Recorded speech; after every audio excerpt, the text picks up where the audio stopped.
Kidney చనిపోయినా కానీ ఒక్క కిడ్నీ ఉన్నా పనిచేస్తుంది. మన శరీరం ఎంత గొప్పదంటే, మన దేవుడు పుట్టిన దేవుడు ఎంత గొప్పవాడంటే ఒక కిడ్నీ పోయినా ఒక కిడ్నీ ఇచ్చాడు. ఒక కన్ను ఒక కన్ను, ఒక కిడ్నీ ఒక కిడ్నీ.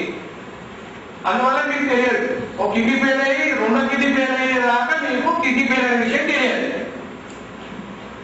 అప్పుడు కిడ్నీ ఫెయిల్ అయితే ఏం చేస్తారు? డయాలిసిస్ వెళ్ళి నేను తీసేసుకుంటాను ఒకసారి. అట్లా ఒక సంవత్సరం తర్వాత జీవితం విరక్తి పడుతుంది, చచ్చిపోతుంది. అది జస్ట్ అలా రాకుండా ఉండాలి అంటే ఇట్లాంటి హెల్త్ మెయింటెనెన్స్ ప్రోడక్ట్స్ అది చెప్పినట్టు బాగా వచ్చేది, క్లీన్ చేసేది, తర్వాత కిడ్నీ క్లీన్ చేసేది, బాడీ క్లీన్ చేసేది, అట్లా డిటాక్సేషన్, స్ట్రెంత్, ఎనర్జీ ప్రోడక్ట్స్ వాడడం వల్ల డెవలప్ కావాలి. తర్వాత ఇంకొకటి ఏంటంటే ఇన్కమ్ సోర్స్ ఆలోచిస్తే ఈ రోజు సంపాదన మార్గాల్లో వ్యవసాయం చంద చేసింది, గవర్నమెంట్ జాబ్స్ దొరకవు. ఇంకా బాగా డబ్బు కారణం ఎందుకంటే వ్యాపారం. ఈ వ్యాపారస్తుడు ఏమన్నా తెలియకలోడా మేధావులు తెలియకలో రోడ్డు మీద వస్తుంటే ఏదో కొట్టాలని కారణం ఏంటి? వాడు వ్యాపారం చేస్తున్నాడు. వాడు ఏం చేస్తున్నాడు? వ్యాపారం చేస్తాడు. ఏదో వస్తువు తీసుకొస్తాను అమ్ముతాడు, పెట్టుబడి పెడతాను, వస్తువు పెడతాడు, షాప్ పెడతాడు, అమ్ముతాడు. ఇప్పుడు అకౌంట్లో ఉంటాడు, వారికి ₹1,00,000 ఇన్కమ్ అయింది. మరి వాడికి ఏం చదువుతుంది? ఇప్పుడు ఆ నెలలో పట్టించుకోవడం ఉండదు, వాడు కావాలి చదువుతాడు. ఎందుకంటే వ్యాపారం చేస్తున్నాడు. అంటే ఒక వ్యాపారం చేయడం ద్వారానే డబ్బు ఎప్పుడు సంపాదించడం అనే విషయం అర్థమైంది కదా. నెంబర్ 1. ఆ వ్యాపారం అనేది చేయాలంటే దాంట్లో పెట్టుబడి ఉంది, రిస్క్ ఉంది, రెస్పాన్సిబిలిటీ ఉంది. పెట్టుబడి పెట్టాలి, అది మన దగ్గర లేదు. రిస్క్ తీసుకోవాలి, ధైర్యం లేదు, లాస్ అయితే భరించలేము. తర్వాత దానికి రెస్పాన్సిబిలిటీగా రోజు ఏమి ఉండాలంటే మనకున్న అలవాట్లకి మనకు అంత చదువుకొని ఇవన్నీ చేసి డైలీ కుటుంబం కలిగి మీటింగ్ అంటే మనకు కష్టంగా ఉండదు. ఇంకా అందులో వెళ్ళి ఓటర్ మెయింటైన్ చేయాలి, మనం చేయలేదు, షాప్ మెయింటైన్ చేయాలని చేయలేదు. ఈ రెస్పాన్స్ తీసుకోవాలి. అంటే ఈ 3 తీసుకున్న వాళ్ళకు నెట్వర్క్ ఎంత బెస్ట్ అంటే ఇన్వెస్ట్మెంట్ వాళ్ళే చేసుకుంటారు, స్టాక్ పైన వాళ్ళే ఉంటాయి, మనం జస్ట్ స్పాన్సర్ చేస్తాము. వాడు ఎక్కడో వెళ్ళి వాడు బిజినెస్ చేస్తాడు, వాడు మిమ్మల్ని కమిషన్ ఇస్తారు. అంటే ఇక్కడ నీకు ఎక్కువ ఇన్కమ్ రావాలి అంటే పెట్టుబడి లేకుండా, రిస్క్ లేకుండా ఎక్కువ సంపాదించే అవకాశం ఈ వ్యాపారం. అయితే ఈరోజు చెప్పడం నాకు కూడా ఎక్కువ నాకు చదువు అంటారు. అయితే ఒక్క విషయం తెలుసుకోండి, ప్రతి ఒక్కరు ఎవరైనా జీవితంలో అసలు ప్రతి మనిషికి నెట్వర్క్ అనేది ఒక హ్యాపీగా ఉండవలసింది. ఎందుకు అంటే నెట్వర్క్ లేకపోతే ఎక్కడ జీవితం లేదు. ఎందుకంటే ఫస్ట్ నుంచి చూద్దాము, మనం పుట్టగానే చిన్నపిల్లలకి ఆకలి అవుతుంది, వాడికి ఆకలి అవుతుంది కదా, తెలియదు కదా, తల్లి పెడితే వాడు తినే తినడు. తినకపోతే తనేం చేయాలను, అలా వాడిని తినట, ఏది తినట, వాడు తినడం, పేరు ఇచ్చో గుండ్రు ఇచ్చో చెప్పాలి. అంటే ఆ నెట్వర్క్ చేయాలి కదా, అగ్రాంతం చెప్పాలి కదా. అగో వాళ్ళు తింటాడు, వాళ్ళు తింటాడు చూడు కానీ ఇట్లా పెట్టదు అలా మాకు తినకపోతే వాడికి ఆకలి అవుతుంది. అసలు లెక్క ఏంటి అలా తెలియదు, ఎవరైనా తినడు. తినకపోతే చేస్తే తెలియదు నెట్వర్క్ చేసి అది తీపిస్తుంది. తినేటప్పుడు నెట్వర్క్ చేస్తుంది, వెళ్ళేటప్పుడు బయట చెప్పి పంపాలి. కలెక్టర్ అవుతావు, లేదా నువ్వు డిఎస్పీ అవుతావు, ఎస్ఐ అవుతావు అని పంపాలి, చాకరీ తీసి పంపాలి. ఆ సార్లు నచ్చే పనులు సంస్థలు చెప్పాలి. అంటే ఇది చదువు మనకే అవసరమైనా కానీ మనం ఏం చేస్తూ పట్టించుకోకపోతే తల్లిదండ్రులు వీళ్ళంతా నెట్వర్క్ చేస్తేనే చదువుకుంటున్నాడు. ఇంత అయిపోయాక వయసుకు వచ్చిన తర్వాత పెళ్లి చేసుకో అమ్మాయి అంటే నాకు పెళ్ళి వద్దండి, పెళ్లి చేసుకోవాలని అబ్బాయి అంటే నాకు పెళ్ళి వచ్చి వద్దండి. అంటే పెళ్లి ఎవరి కోసం? చెప్పినందుకు అవసరమా? పెళ్లి చేసుకుంటే ఎవరు సుఖపడతారు? వాళ్ళే సుఖపడతారు. అయినా కానీ ఏదో ఏదో విషయం వద్దు అంటే అప్పుడు పెద్దలు అత్తగారు ఇట్లా ఇత్తగారు అట్లా మనకు అర్థం వాడే. నువ్వు నచ్చేస్తున్నావు లేదా? ఇప్పుడు సంబంధం వస్తే అబ్బాయి ఇట్లా మాట్లాడవు, నచ్చేస్తున్నావు లేదా అమ్మాయి నుంచే నచ్చేస్తున్నావు. తెలియజేసుకోవాలి, ఎవరు పిల్లలు తెలియకుండా నీకు సంసారం ఎప్పుడుతుంది, ఎప్పుడు మేము ఉంటామో ఎన్నో సమాధానం చెప్తే అప్పుడు వాళ్ళు కనిపిస్తాం. అంటే నువ్వు నెట్వర్క్ చేయకపోతే నీ పిల్లలు పెళ్ళి కూడా చేయలేవు. అంతే కదా, నెట్వర్క్ అయిపోతే చిన్నపిల్లలు తిండి పెట్టలేవు, నెట్వర్క్ అయిపోతే బయటకు చదివించలేవు, నెట్వర్క్ అయితే కలిసి పెళ్లి కూడా చేయలేవు. ఈ పెళ్లిలో కూడా మీకు ఇంకా కరెక్ట్ చెప్పాలంటే వచ్చే చుట్టాలు కూడా మనం పెళ్లికి వచ్చినప్పుడు రాష్ట్రం పత్రికలు అందరూ వచ్చి మమ్మల్ని ఆశీర్వదించి ఆంజనేయ పాత్ర అని మనం పెడతాం. అది ప్రింటింగ్ రాష్ట్రం భోజనంలో స్వీకరించండి. పెళ్లికి వచ్చిన వాళ్ళు నన్ను తినవనే లేదు అది 10 కొట్టుకోవాలి. వీళ్ళు పెళ్లి చేసుకుంటే మీరు పెళ్లి మనం చూసుకోవాలన్నా వచ్చిన వాళ్ళ దించుకోలేక తిను రావాలి. వచ్చిన తింటారు మన అక్కడ మనమే మనం తినాలి. అంటే వాడు ఆల్రెడీ ప్రింటింగ్ ప్రత్యక్షం కొట్టి నేను చెప్పి దాటించి తినమని చెప్పి నేను అక్కడ మధ్యలో పెట్టి బ్యాంకింగ్ అన్ని పెట్టి అన్ని పోయింది కనుక అక్కడ కూడా మనం నెట్వర్క్ చేయాలి మనం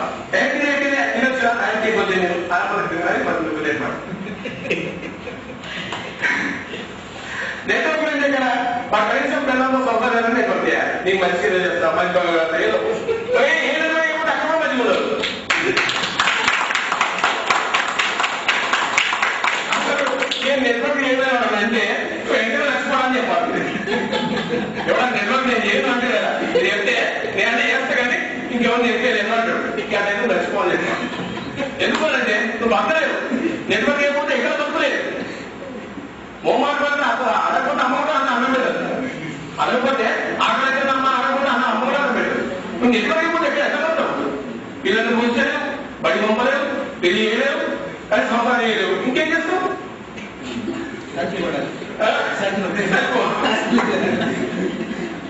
అంటే నెట్వర్క్ అనేది ప్రతి మనిషికి అవసరమైంది. నెట్వర్క్ ఏమైనా సుఖాలు ఉండలేదు, కోరికలు తీసుకోలేదు. ఇది కన్ఫర్మేషన్. ఈ యాప్ని మింగేస్తున్నారు అందరు. మనం అలాంటి షాపు దెబ్బతీసి మనం ముందుకెళ్ళాలి అంటే మన వ్యాపారం అనేది ఉన్నకొంటే పెట్టుబడి వ్యాపారం పెట్టుకుంటే కూడా మనకి సెక్యూరిటీ లేదు. మనం ముందుకెళ్ళాలంటే ఎలా వెళ్ళాలి అంటే నెట్వర్క్ అయితే పెట్టుబడి లేదు, రిస్క్ లేదు, రెస్పాన్స్ లేదు. వస్తువు సేవ్ చేయలేదే కదా ఆదాయం. ఎవరికైనా వస్తువు సేవ్ చేస్తేనే ఆదాయం. సేవ్ చేయండి, ఇక్కడ సంపాదించండి. మీకు కోట్లు సంపాదించడం కూడా అవకాశం ఉంది. ఇక్కడ భూమి అయితే నీ ఎకరం ఏంటి నా ఎకరం ఏంటి అనేది దీనికి ఏం లేదు కదా. మీరు ఇండియా మొత్తం బిజినెస్ చేసుకోవచ్చు. ఇప్పుడు ఈ మంచి నా మంచిని ఏం లేదు కదా. బుక్ చేస్తే కష్టం, బుక్ చేయకముందే చేసుకుంటే అయిపోతుంది కదా. ఇంకా కాలేజ్ చాలా మంది చేసుకోవచ్చు. నెట్వర్క్ అనేది దీనివల్ల ఏంటంటే అతి సామాన్యుడు కూడా పైకి రాగలుగుతాడు, అంటే ఒక ఉన్నత స్థాయికి చేరుకోగలుగుతాడు. ఈ నెట్వర్క్ లేకపోతే ఎప్పుడు పేదలు పేదలుగానే ఉండిపోతారు, ధనవంతులుగానే తయారవుతారు. మిడిల్ క్లాస్ లో మధ్యలో చచ్చిపోతారు. అటు కింది క్లాస్ లేకుండా లేక పై క్లాస్ లేక పోలేక ఎవరో ఇంటికి వచ్చేది మా ఇంట్లో కారణం కారణం చెప్పుకోవాల్సిన అది ఇది కింద పొందామంటే మనం భరించలేము. మిడిల్ క్లాస్ నుంచి చాలా ప్రాబ్లమ్స్ ఉంటాయి. పెద్ద కింద సపోజ్ చేయలేదు. ఇక ఇట్లా కాకుండా ఉండాలంటే ఎవరైనా పైకి పోవాలంటే మిడిల్ క్లాస్ లో పైకి పోవాలన్నా కింద పైకి పోవాలన్నా నెట్వర్కే ఒక మార్గం. నెట్వర్క్ అంటే ఒక విషయం.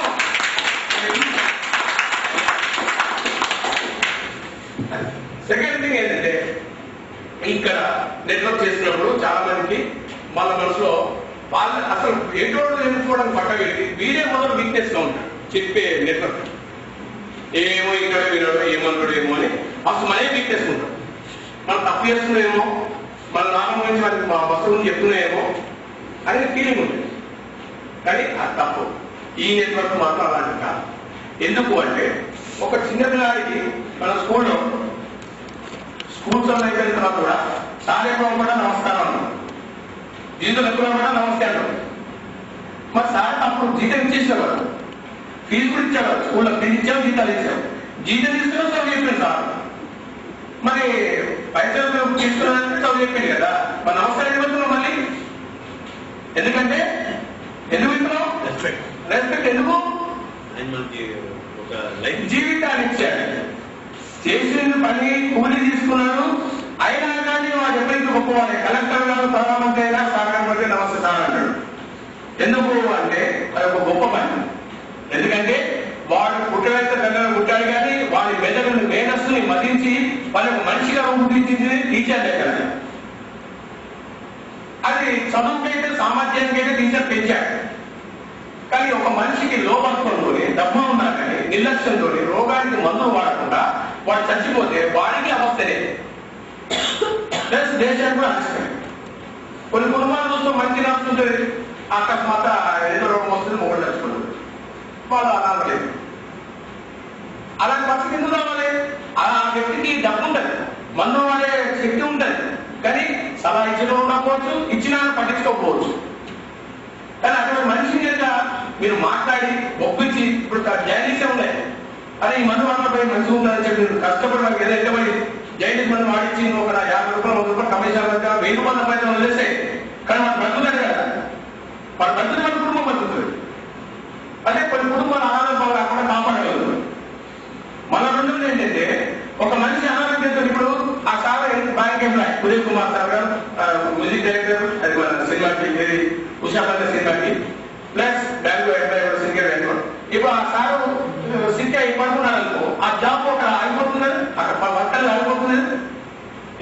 పనిచేసే మనిషి సిక్ అయిపోయాడంటే అక్కడ అతను చేసే పని అనేది డిఫ్యూజ్ అయిపోతుంది. అతను కావడం వల్ల ఆటోమేటికల్లీ ఉత్పత్తులు తగ్గుతాయి, డెవలప్మెంట్ ఆగిపోతుంది. అంటే అనారోగ్యం వల్ల మన ఇండియాలో అనారోగ్యం వల్ల కొన్ని సిక్ లీవ్ తీసుకోకుండా కానీ ఆ డ్యూటీ చేస్తున్నా కానీ అనారోగ్యం వల్ల అసమర్థంగా పనిచేసే వాళ్ళు 50% ఉన్నారు ఇండియా. దానివల్ల కూడా కలుపుకుంటూ పడుతుంది. ఆరోగ్యమైనటువంటి మనుషులు ఉన్నప్పుడే, ఆరోగ్యమైనటువంటి వర్తలు ఉంటేనే ఒక వ్యవస్థ నడుస్తుంది. అట్లా నడిచేప్పుడు దేశం ఉంటుంది. అంటే దేశ ప్రగతి కూడా మీరు పరోక్షంగా పనిచేసిన వాళ్ళు అవుతారు. అంటే ఇది చేయడము అంటే మీరు దేశ భక్తులు అన్నమాట. అంటే దేశాన్ని మనం వృద్ధిలోకి తీసుకురావాలనుకుంటున్న వ్యక్తులు మనం. రెండోది ఏంటంటే వాడిని నచ్చజెప్పి మందులు ఇస్తున్నాం కదా, టీచర్కి ఎంత గౌరవం ఇస్తున్నామో, ఇక వైద్యులు నారాయణ అడిగి అన్నట్టు నువ్వు వాడికి దేవుడితో సమానం. ఒక పవిత్రమైన వృత్తి. నువ్వు కమిషన్ తీసుకుంటున్నావు, హక్కువ తీసుకో. ఎందుకంటే వాడిని ఎడ్యుకేట్ చేస్తున్నావు. వాడికి నిర్లక్ష్యం ఉంది, మందు రోగం వచ్చింది కానీ మందు వాడలేదు, వాడికి ఖండించేశావు, మందు వాటి చేశావు. మందు వాడడం ఏమైంది, రోగం తగ్గి వాడి పనిలోకి వెళ్ళిపోయాడు, వారికి అస్వస్థత వచ్చింది, వాడు పనిలోకి వెళ్తారు, పని వల్ల అందరికీ బాగుంది. సో ఈ విధంగా ఒక మంచి పని చేశావు కనుక, పవిత్రంగా పనిచేసావు కనుక నువ్వు ఇది కమిషన్ కోసం పనిచేస్తున్నాము అనుకునే అవసరం కూడా లేదు. ఇది ఒక విధంగా దేశ సేవ. తర్వాత ఇంకో విషయం ఏంటంటే అయితే డబ్బు గురించి చేయాలి అన్నప్పుడు ఇంకో పని వస్తుంది. మనిషికి చతుర్విధ పురుషార్థములు ఉంటాయి. ధర్మార్థ కామమోక్షములు అని. ధర్మము, అర్థము, కామము, మోక్షం. ప్రతి మనిషి ధర్మము, డ్యూటీ, ఈ షుడ్ పర్ఫార్మ్ సమ్ డ్యూటీ, ఏదో ఒక డ్యూటీ పర్ఫార్మ్ చేయాలి ధర్మబద్ధంగా. దాని ద్వారా ఆదాయం సంపాదించాలి, అర్థము. తర్వాత కామం, ప్రతి మ్యారేజ్, తర్వాత మోక్షం. ఈ మూడు చేసిన వాడికి మోక్షం. అయితే ఈ ధర్మార్థ కామమోక్షాలు సాధించే దిశలో డబ్బు సంపాదించడం అనేది ఒక తప్పు కాదు, మొదటిది. అయితే కొందరు నాకు సరిపడంతో ఉంది అంటే సరిపడంతో ఉన్నవాడు కూడా డబ్బు గురించి పనిలేదు. ఎందుకు అంటే తన తెలియకేయడం వల్ల, తన యొక్క ఫేస్ వాల్యూ వల్ల సంపాదించే అవకాశం వస్తుంది అంటే అతను పనిచేసి వచ్చిన డబ్బుని ఏదైనా ఒక చారిటబుల్ డొనేషన్ ఇవ్వచ్చు కదా, ఏదైనా ఒక చారిటబుల్ కానీ ఏదైనా పేరు సాయం చేయొచ్చు కదా. డబ్బు సంపాదించడం తప్పేం లేదు, డబ్బు ఉన్నాగానే సంపాదించడంలో తప్పు లేదు. అంటే కొంతమంది డబ్బు ఉంది మళ్ళీ ఎందుకు బిజినెస్ చేస్తున్నాడు అంటాడు. అరే ఏం సంపాదన చేస్తున్నావు, బిజినెస్ పిచ్చా అని అంటాడు. డబ్బు మనిషి అంటాడు. కాదు, డబ్బు అనేది మంచిని సంపాదించాలి, తప్పు మార్గం సంపాదించడం లేదు, తప్పు మార్గం సంపాదించచ్చు. తప్పుడు పనులు ఖర్చు పెట్టదు అంటే అంటే మంచి పనులు ఖర్చు పెట్టడానికి మనం ఎంతైనా సంపాదించాలి. ప్రపంచంలో ధనం మొత్తం సంపాదించు, తప్పలేదు. మనకు ప్రపంచానికి ధనం చేయి, ప్రపంచ సంపాదన కొనవద్దు, దాన్ని మంచి ఖర్చు పెట్టు, తప్పలేదు. అందువరకు ఇక్కడ ఫస్ట్ ఆఫ్ ఆల్ మీరు ఆయుర్వేదం చేస్తున్నాం, చెడ్డ మందు చేస్తున్నాం, అల్లగ డాక్టర్లు భయపడే పని లేదు. నిజమైన వైద్యం ఇది. నెంబర్ 2, మార్కెటింగ్ చేయడానికి వెనుకంజ చేయకూడదు. ఎందుకు వేయకూడదు అంటే మార్కెటింగ్ లేకుండా వాళ్ళ జీవితమే లేదు.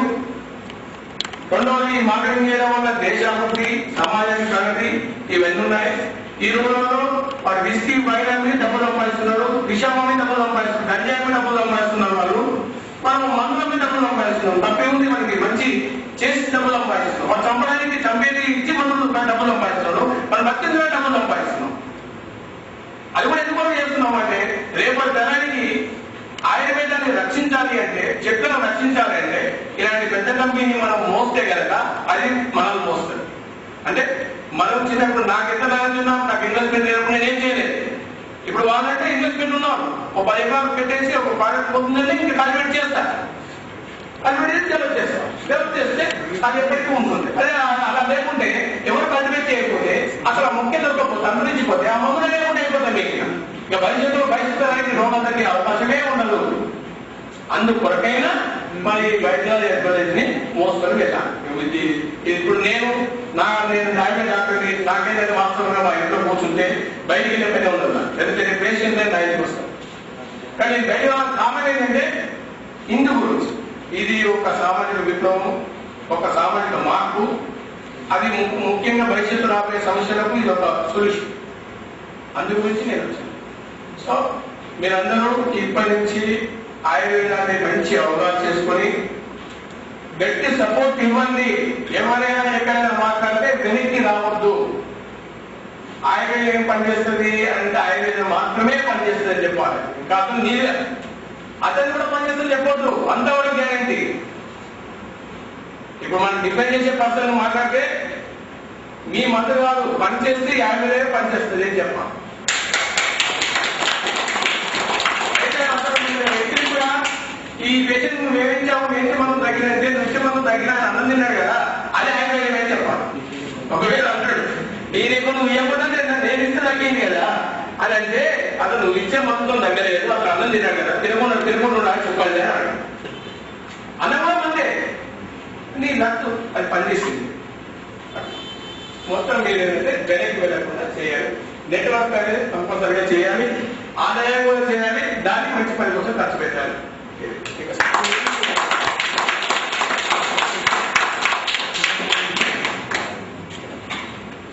तो बहुत बहुत धन्यवाद हमारे आनंदी डॉक्टर साहब ने इतना अच्छा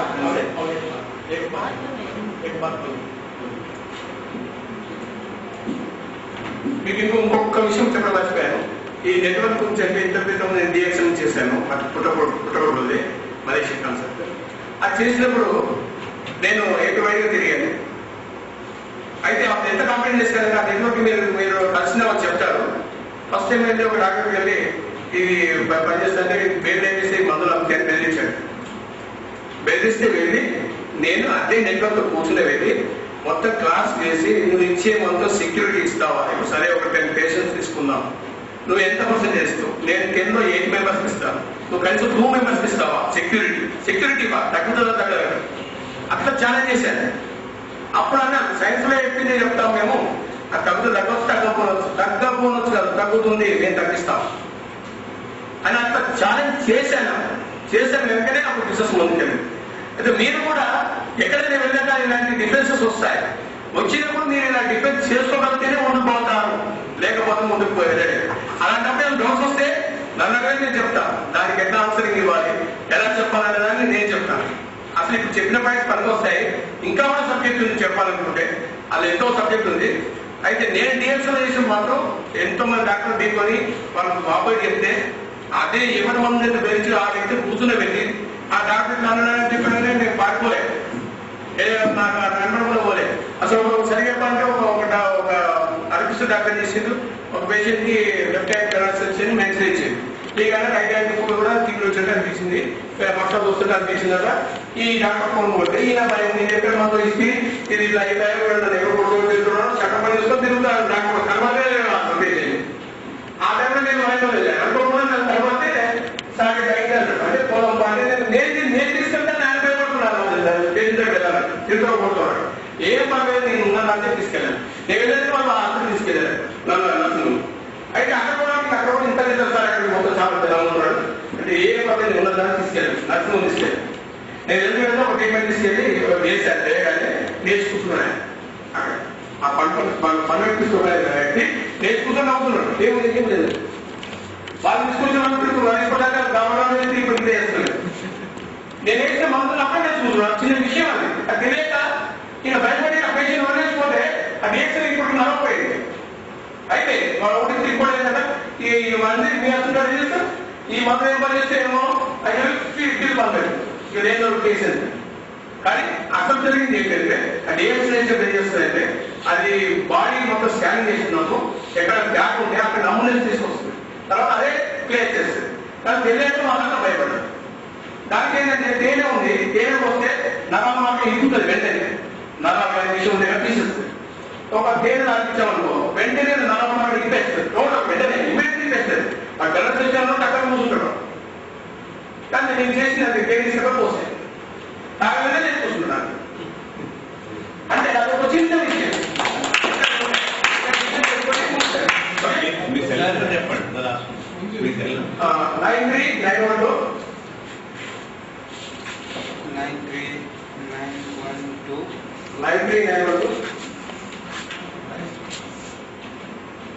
815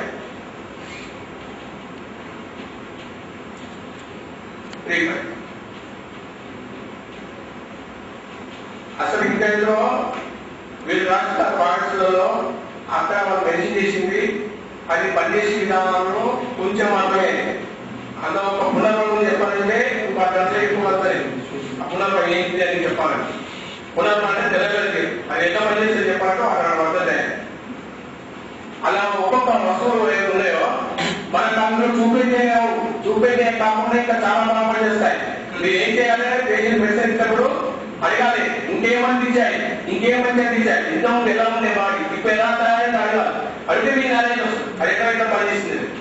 ఇంకా అందులో మెన్షన్ చేసి ఇంత పేజీలు మెన్షన్ చేశారు కదా, అది టైప్ చేస్తే 2 పేజీలు వస్తుంది. దాని మేడం టైప్ చేసి నెక్స్ట్ మీటింగ్ లో అవి దేంట్లో తయారైనాయి, ఎట్లా తయారైనాయి అనేది అవి ఎందుకు పనిచేస్తే చెప్పాలంటే అది కూడా తెలుసు.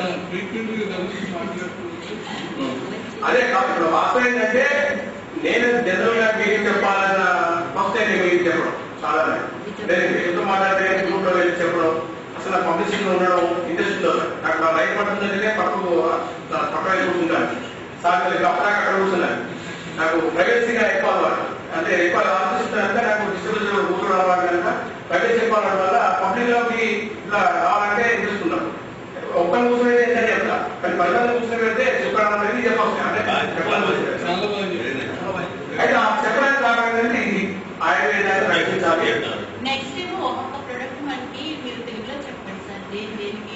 అలా చెప్తాను వచ్చాను. కాకపోతే ఈరోజు జరిగే విషయం జరిగింది ఏంటంటే ఇక్కడ ఎవరు గ్యాదరెన్స్ లేకపోతే నాకు అసలు మూడ్ అవుట్ అయిపోయి నేను అసలు సామసాంతో చెప్పాను. అసలు ఇవాళ మీటింగ్ క్యాన్సిల్ చేయాలి ఆయన ఫీల్ అవుతున్నాను. అయితే అన్నాను సార్ కనీసానికి వేస్ట్ కాకుండా వీడియో వచ్చింది కదా సార్ మీరు చెప్పండి, కనీసం మీరు వీడియో కలిగాను అనుకుంటుంది వేస్ట్ కాకుండా మీరు చెప్పండి. మీరు చెప్పడానికి ఒక 10-15 minutes నేను చెప్దాం అనుకున్నాను. కాకపోతే నేను రెస్పాన్స్ చూసి చెప్పాను. అంటే ఇంకోటి ఏదైనా చెప్పేవాళ్ళు చెప్పాను ఎక్కువ రెస్పాన్స్ ఉంటే చెప్పాలి. అయితే తెలుగు వాళ్ళు చెప్పలేదు నాకు అనిపించింది. అంటే తెలుగు వాళ్ళు కొంతమంది వాళ్ళు వచ్చులో ఈ చెప్పాను. బాగుంది సార్. మనం నిరాశపడక్కర్లేదండి. ఏంటంటే మనం ఇట్లా చిన్నగా చెప్తూ ఎడ్యుకేట్ చేస్తా ఉంటే అయితే ఫస్ట్ టైం నేను నిరాశపడలేదు పడేది, కానీ నెక్స్ట్ టైం అంటే మనం అంటే కదా ఫస్ట్ టైం అనేది 3సారి కదా అనుకుంటాం, 2సారి కదా అనుకుంటాం, 10సారి మాత్రం అది అప్పుడు నాకు నమ్మకం కావాలంటే నేను నమ్మమంటున్నాను. జనం అంటారు వీటికి జనం ఇక్కడ నుంచి ఇంకో 1000 జనం అనుకో ఇంకెక్కువ సత్యం చెప్తాను. ఎందుకంటే ఎక్కువ ఉపయోగపడుతుంది కదా, అది ఇంకెక్కువ విషయాలు ఇంకా సామాన్య అంశాలు ఎన్నో విషయాలు వస్తుంది. మనం చెప్పాల్సింది చెప్పండి సార్, మా ద్వారా కొంత మందికి వెళ్తాయి. నలుగురు చెప్తే అంటే నెక్స్ట్ మీటింగ్ వచ్చి కూర్చున్నారు కదా. क्योंकि आप 2 मीटिंग देने वाले थे हम लोग, मगर हम सब लोग यहाँ हिंदी जानने वाले भी है और तेलुगु जानने सब एक ही जगह हैं, तो फिर अलग से नहीं होगा. नेक्स्ट मीटिंग से हम ये सब करेंगे. तो आज के लिए यही इसको फिनिश करते हैं. Thank you. సార్